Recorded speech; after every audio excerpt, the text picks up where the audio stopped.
मी आपली संस्था आणि विद्यालयाच्या वतीनं आपल्या नर्सरीच्या अ आणि ब च्या सर्व विद्यार्थी विद्यार्थिनींच्या वतीनं मनपूर्वक सहर्ष स्वागत करतो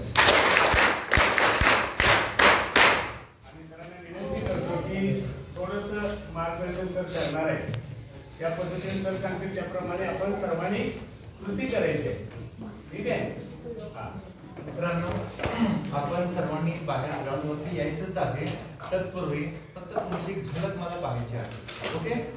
आणि वेगळे काही प्रयोग जे तुम्हाला खूप आवडतात, तुम्हाला जे वाटतंय आणि आजपर्यंत कधी कधी नाही घडलं तर ते प्रयोग आपण बाहेर थोडेसे करणार आहोत. तत्पूर्वी एकच प्रयोग आपण करूया ना. चला, आम्ही तिथं बसलेल्या ठिकाणी दोन्ही हात समोर घ्या आणि सावकाश दोन्ही हात असे आणि उजवा हात आहे तो डाव्या खांद्याच्या पाठीमागे आणि डावा हात उजव्या खांद्याच्या पाठीमागे. स्ट्रेच, पूर्ण शरीर सरळ. याच्या लक्षात आणि थोडं